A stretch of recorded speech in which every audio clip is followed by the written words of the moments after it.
So I told her it was very cold outside. So when I just smiled, but anyway, but today we have a very wonderful weather, and we praise the Lord for this kind of weather. And I hope that you are comfortable in your seat and you're not sleepy, because this is, some would say, the important part, because we are going to hear the Word of God, right? So, but anyway, another blessing that we received this week is the very productive and fruitful Elders Retreat. We really had a fantastic and wonderful weekend together.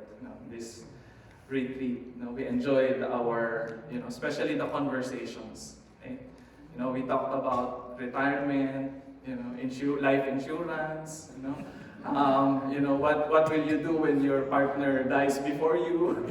Those are the topics of the conversation. So, yeah, and me being late 30s, right? So it was very, very relevant and informative for me. So, but yeah, I praise the Lord that the Lord has blessed our church with these very dedicated men and women. And I'd just like to encourage you that I really my vision for the church is just like what what Peter mentioned in this letter, that all of you are a royal priesthood, you are a holy nation, you're a kingdom of priests and kings, right? So the idea is that every believer in a church is a minister, right? That's word from one of church leaders, modern church leaders, right? That every believer is a minister, or in the words of the Reformation, all Christians or believers are saints, before God. So, in other words, the idea is that each of us here, we have different roles to play in the church, but all of us are very important, right? So, but these special people who are called by the Lord, to become elders, to work as administrators and the governing body of our church, they are really, really a blessing to us, and so we praise the Lord for them. Okay, so this afternoon, we will talk about the calling of the first disciples, in Mark chapter 1. So, but of course, I remember this story again, right? So, because the first disciples were fishermen, right? So, there was this Sunday school teacher who once asked the Sunday school students, what to share their ideas on how to catch fish. Maybe the Sunday school teacher comes from the Nipian group, right? Who loves fishing, right? So the Sunday school teacher was asking, what are your ideas how to catch fish? Of course, the kids would throw up ideas, you use a net, you use a rod, or you use bait, what is the best bait, right? And then after hearing all those ideas, the Sunday school teacher asked, how about, what do we need to do to catch people? So, there was silence in the room, and all the children was very, very quiet. And until this boy was very excited to answer, and then he shouted, of course, first we need to throw all of them into the ocean. So, sometimes we wish, right, we can throw people into the ocean. But yeah, so all the first disciples of Jesus were fishermen, right? And it's quite interesting how when they received their calling and when Jesus called them. So the passage that we will reflect upon is Mark chapter 1, verse 14 to 20. So let me just read to you from the NRSV. Now after John was arrested, Jesus came to Galilee proclaiming the good news of God and saying, the time is fulfilled and the kingdom of God has come to earth, to come near. Repent and believe in the good news. As Jesus passed along the Sea of Galilee, he saw Simon and his brother Andrew casting a net into the sea, for they were fishermen. And Jesus said to them, follow me, and I will make you fish for people. And immediately they left their nets and followed him. As he went a little farther, he saw James, son of Zebedee, and his brother John, who were in their boat, mending the nets. Immediately he called them, and they left their father Zebedee in the boat with the hired men and followed him. Okay, so these were the first disciples. All of them were fishermen. So the question that I would like to ask all of us here as we reflect upon these verses is, who is a true disciple of Jesus? Perhaps you've heard about this question many times, and you have already automatic answers in your mind. Well, a follower or a disciple is like a student or a pupil or a follower. But in this story, let us look at this story closely and let us look what are the characteristics or the marks of a true disciple based on this narrative. So first, we notice when Jesus started his ministry, it was the time when John the Baptizer was arrested, right? And that's how Mark introduces the first ministry of Jesus. Apparently, Jesus started his ministry when John was taken out of the picture. We know that, in the New Testament, it was, when every gospel, no, the ministry of Jesus was introduced by this ministry of John the Baptist, who was his forerunner, or who's the Elijah who will prepare the way of the Lord. That was the interpretations of the New Testament writers on the ministry of John. That John's ministry of preaching about repentance and coming back to God is actually a way to prepare people for the coming of the Messiah or the Savior. So, and then after that, after his ministry, he was arrested. And after John was arrested, it seems like the people are longing for someone who will replace John. That's why in the book of Matthew, you will notice that after John was arrested, people were, looking at Jesus, and perhaps they were thinking, what are you going to do now? And the next story that would follow that is the feeding of the 5,000, which is very symbolic of how he starts his ministry. But here in Mark, it's quite different, right? Mark has a shorter gospel story compared to Matthew, and immediately he started this story with Jesus walking in the Sea of Galilee, in the town of Galilee, and meeting his first disciples. And his first word was, "The time is fulfilled, and the kingdom of God has come near." Right? Repent, right? So repent and believe in the good news. So, again, let us ask this question. John did not explain, or Mark did not explain here why John was arrested. We will see the explanation later in Mark chapter 6, why John was arrested. If you look at Mark chapter 6, this is what you read in Mark chapter 6, right? Do we have that slide? Mark or Matthew? Sorry.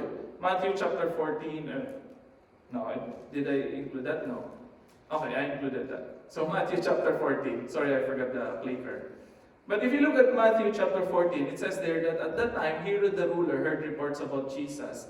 And he said to his servants, this is John the Baptist, right? He has been raised from the dead, and for this reason, these powers are at work in him. But Herod that arrested John, bound him and put him in prison on account of Herodias, his brother Philip's wife, because John had been telling him, it is not lawful for you to have her. Though Herod wanted to put him to death, he feared the crowd because they regarded him as a prophet. So there was this confusion because John was already in prison, and then people keep on hearing someone preaching, almost the same preaching as John the Baptist, preaching about repentance and coming back to God and the coming of the kingdom of God, or basically the good news that was mentioned here. But Herod, he was confused and perplexed because he knows that he already imprisoned John. And why did he imprison John? Because John was actually criticizing him for his immorality. He took his brother's wife, his sister-in-law, while his brother is still alive, Philip. Right? So there's no explanation there, but by looking at the historical context of this passage, that is what's happening here. In other words, John the Baptist was arrested and imprisoned for preaching the truth and speaking against the power, speaking truth to power. Right? Speaking against the immorality of their leaders. Right? So, because of this, the people in Jesus' time, in their context, could have been restless and scared. Right? Because if your leader is arrested for speaking truth against Herod, against the king, so, you as a regular member or just an ordinary people, what can this leader do to you, right? So, if they can arrest John, who is considered as a prophet, but here they cannot kill him because people respect John. So that's the thing. So there's this mood, there's this atmosphere of fear. There's this atmosphere wherein your leaders are not only immoral, but they are also actually tyrants.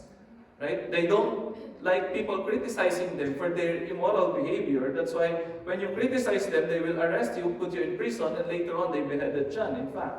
Right? So this is now, and Jesus said, the time has fulfilled. The time has come. And it was in this time, when the world was full of selfish, tyrannical rulers who will not hesitate to persecute or kill people who speak truth. Right? So there's anxiety in the air, and all these things. But Jesus said the time is now fulfilled. Right? So apparently, for the writers and readers of the gospel, they recognize that Jesus was talking about the time when God is about to fulfill His promise of salvation. And in the Old Testament, salvation, the promise of salvation is received by the people of God when they are in deep trouble or difficulty. If your life is relaxed, if you are a millionaire, or if you have power, you don't need salvation, right? So when do people need salvation? When do they need redemption or restoration? It is when they feel they are in trouble. It is when they feel they are in big problems, right? That's the time when they feel that they need a Savior. And this is also the time for Jesus to minister to these people. When Jesus said the time is now, He is acknowledging that this is the right time, that people should meet their Savior. So therefore, the arrest of John, and the rule of wickedness because of Herod, the restlessness of the people, all this marks the beginning of the coming of the kingdom and the inauguration of the kingdom of the Messiah or the Savior. So in Jesus, the time for the kingdom has come near. Right? So this is the first mark of being a disciple. A disciple is someone who recognizes the time. A disciple is someone who recognizes that the time for the kingdom of God has come through Jesus Christ. Therefore, they will repent and go back to God. Right? When you realize that now is the time, because now is the time of darkness, now is the time of difficulty, now is the time that we need a Savior. Now is also the time for you to repent. Right? And what is the meaning of repentance here? Basically, we know that repentance is like turning 180 degrees, right? It's like you're going in one direction and then you change your mind and you turn around. Right? Basically, that's the meaning of repentance. Changing of one's mind and turning back. It's like you're walking and suddenly you realize that you're going the wrong way, so you stop. You change your direction, you turn around, and you go back to the right path. Right? So when Jesus said, or John and Jesus said, repent, for the kingdom of God has come near. It's practically what he's saying is, whatever you are doing now, you should first stop. Evaluate your way. Evaluate your life. You might be leading to a wrong direction. You need the right direction. Not one direction. That's a boy band, right? So you need to be on the right direction. You need to be on the right path. Right? And basically that's the meaning of repentance. Leading, it's like stopping your wrong way and going to the right way. So again, a disciple is someone who recognizes that the time for the kingdom of God has come through Jesus Christ. Therefore, they will repent and go back to God. They will return back to God. So if we define discipleship in this way, the invitation now to follow me makes sense. Because if you need to turn away, or you turn back, or you change your direction, you need a new direction, an alternative path. And Jesus is offering that kind of path by saying, come, follow me. I have an alternative way for you. Right? I have a better way for you. Right? So mayroong mas tamang daan. No? So in the Philippines, there's tamang daan, pero sa atin, we call it mas tamang daan. Pag meron pang mas tama doon, kaya na may tama. But anyway, so, Jesus is offering them an alternative way, which is a better way, by saying, follow me. Right? And you will notice, this is the second part of the story, right? When he met Simon and Andrew, right? Or what's the name that was used here? So Simon, it's not yet Peter. So when he met Simon and Andrew, as Jesus passed along the Sea of Galilee, they were casting a net into the sea, for they were fishermen.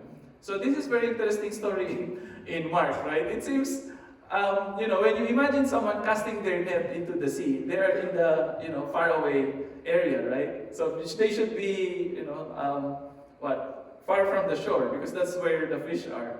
Right? But it says here, they were fishermen. And Jesus said to them, follow me and I will make you fish for people. When you imagine it, there must be long way, and Jesus was calling them, follow me. Right? So it feels like a bit awkward, but that's the style of Mark. He was quite, making the story fast-paced. So, kaya pabilisin natin yung sermon. Right? So, and immediately, they left their nets and followed him. That's another word in Mark, immediately, as if automatically or instantly, they will, just follow Jesus. Right? So, there's a lot of gaps here. Right? There's a lot of gaps in this narrative, but you can imagine the situation. That you see here fishermen who were doing their regular business.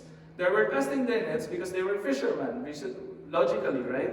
So you won't say that they were casting their nets because they were farmers, right? That will be more weird, right? So they were casting their nets because they were fishermen. So the first thing you notice here is that when Jesus called them, is that they were in their regular day-to-day business. It was their ordinary life. They were doing just what they are supposed to do because they were fishermen. And when Jesus called them, Mark named these people, that as if Jesus knew these people personally. Of all the people on the shore, of all the people in the sea, why would he call Simon and Andrew specifically? Right? He did not say that, he shouted to the crowd, and all of you follow me. It seems like he was really pointing to the direction of Simon and Andrew and calling them personally, these specific brothers.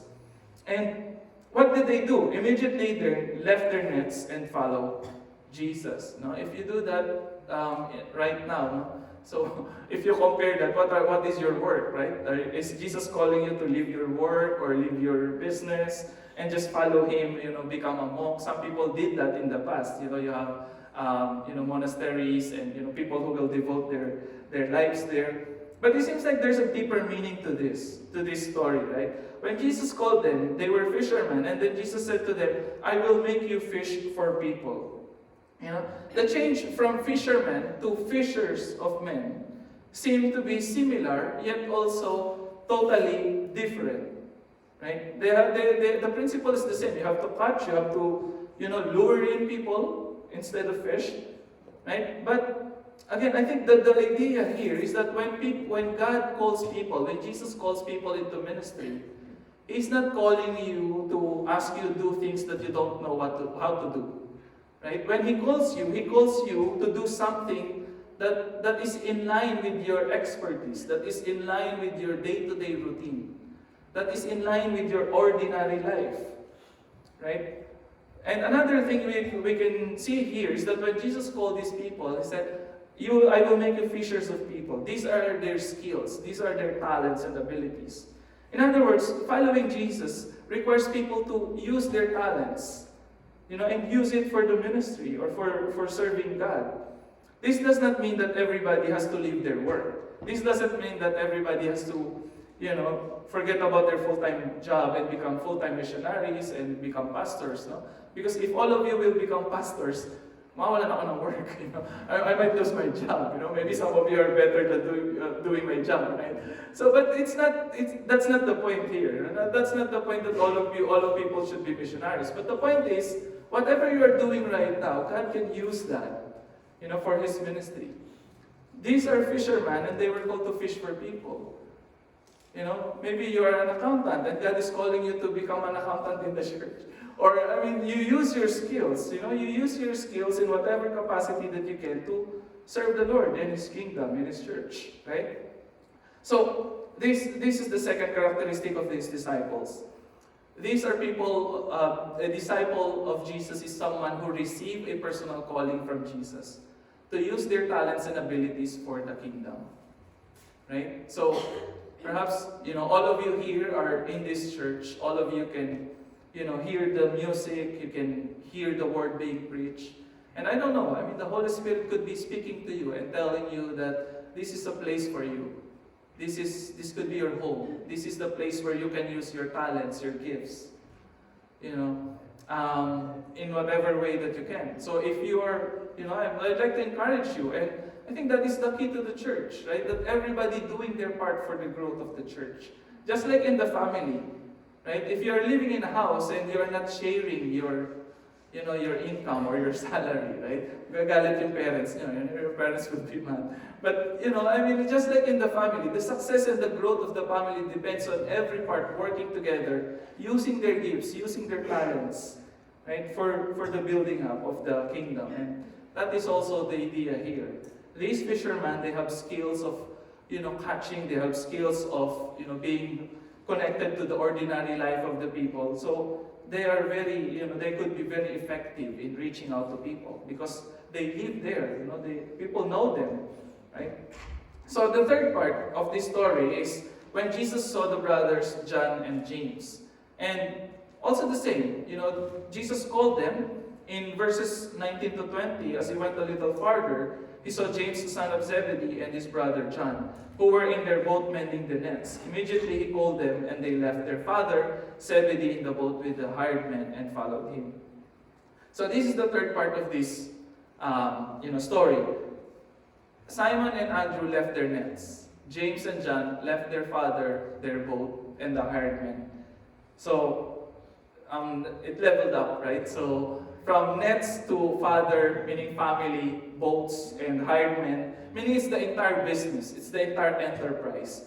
James and John could have been inheritors, or I remember the conversations again of our elders who are thinking about their wealth and assets, who will be their inheritors later on, but last wills and testament, right? But I don't want to say further. Anyway, but anyway, so James and John could have been, the heirs to the business, to the fishing business of their parents. But when they heard Jesus calling them, they immediately left all those things and followed him. Right? If Simon and Andrew left their nets, James and John, left something that is more, important than nets, right? So the calling to become disciples of Jesus, what we see here, requires sacrifice. That's what we read in Matthew chapter 10 and also in Luke chapter 14. In Matthew chapter 10, which is also repeated in Luke, it says here, "Whoever loves father or mother more than me is not worthy of me. And whoever loves son or daughter more than me is not worthy of me. And whoever does not take up the cross and follow me is not worthy of me.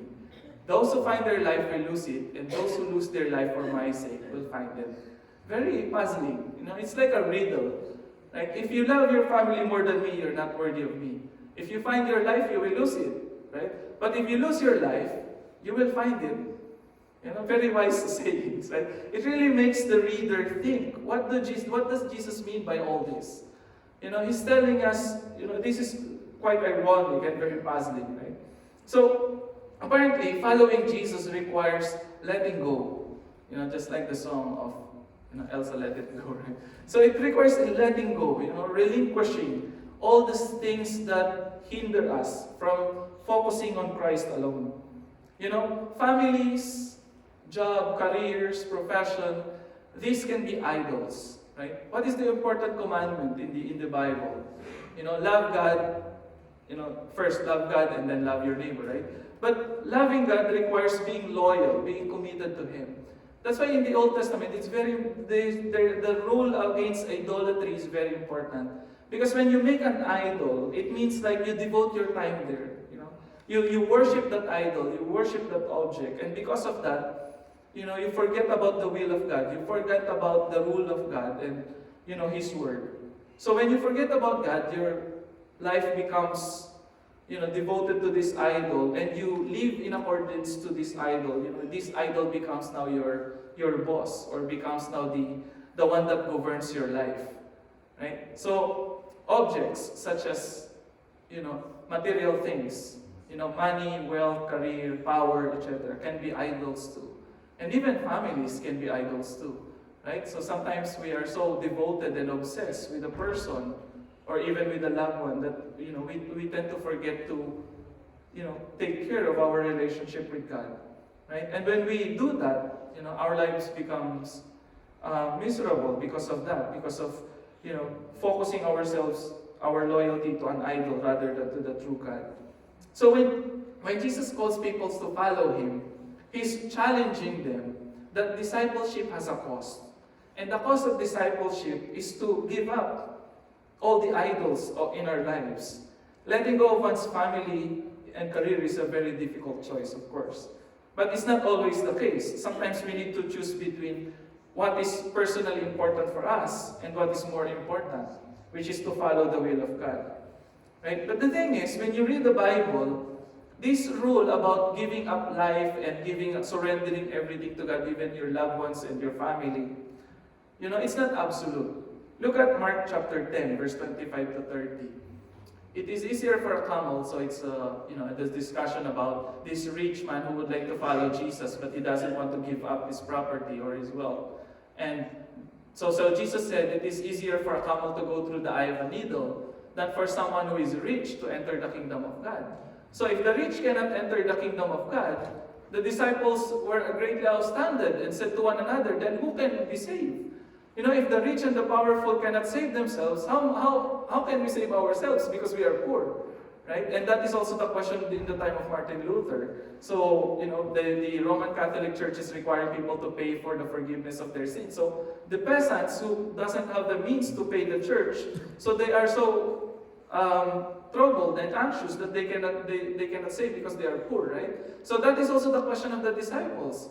So Jesus looked at them and said, for mortals it is impossible, but not for God. For God all things are possible. So it seems like giving up one's family, giving up one's possession and one's wealth, it only takes a miracle for a person to do that. Because it's really hard. Right? Only a miracle can enable a person to relinquish everything and commit himself to God. So Peter began to say to him, look, we have left everything and followed you. Jesus said, truly I tell you, there is no one who has left house or brothers or sisters, or mother or father, or children or fields for my sake, and for the sake of the good news, who will not receive 100-fold, now in this age, not in the future, but now in this age, houses, brothers and sisters, mothers and children, fields with persecutions, including suffering, and in the age to come, eternal life. So if you give up life, God will give it to you 100-fold. Right? Just like in Matthew chapter 6, verse 33, seek ye first the kingdom of God, and all these things shall be added unto you. So yes, it's true that being a Christian is difficult. Being a Christian would sometimes make us encounter hardship, suffering, and will require us to surrender everything that is important to us. But when we do, when we surrender everything to God, He will give it back to us 100-fold. I remember this story from one of our professors. He has a dream of becoming an engineer. Because in Manila, they live just under a stair. You have stairs in all the houses in Manila that has room, like Harry Potter thing, right? So Harry Potter lives under the stairs, right? So they grew up in that kind of apartment, quote unquote, because they rent that. So he has a dream of someday becoming an engineer, and he wanted to build a house for his parents. But when he was studying in Pamantasan ng Lungsod of Manila, so he got involved with campus ministry, right? And then he felt that God is calling him to become a pastor. So he was studying engineering and everything, and he was struggling with his calling. He feels like God is calling him to become a pastor. And he was just telling God that, I have a dream for my family, for my parents. And then he encountered this verse, right? So, the previous verse, that whoever loves, your father and your mother more than me is not worthy of me. So because he read that verse, he entrusted everything to God, and he stopped studying engineering and went to the Bible school and became a pastor. And then years after, so of course, he feels upset that he has to give up his dream for his family, for his parents. But years after, this is what happened to him. They were in an escalator in the airport, and he was actually bringing to the airport his brother, who is now an engineer in the United States, in America. And his brother told him that, Kuya, you're supposed to be the one in my place, but, because of God's goodness, it was me who fulfilled the dream, to provide for their family, to become an engineer. And my professor, he was the eldest two in their family. All his siblings were able to finish their college, and whatever he prayed for his parents, it was answered, right? Through his siblings, through his family. So I think that is also what God is doing in our lives, right? So we cannot underestimate the power of God to fulfill our dreams, even if it's not through us, it could be through other people, right? He could answer our prayers through other people, through different ways, right? So all we need to do is to let go and let God. Right? We just entrust to Him everything, right? Even our families, even those things that are very important to us. So this is the final description of a disciple. A disciple is someone who is ready to follow regardless of the cost in exchange of a greater reward of receiving the kingdom of God. So in conclusion, these are the three things. A disciple is someone who recognizes the time, who received the call, and ready to follow. Are we aware of the time? How can we describe our time now? We are living in a time when there's a lot of uncertainties, global crisis, widespread corruption and violence. People need to repent. They need to stop and turn around and follow the Messiah, follow the Savior.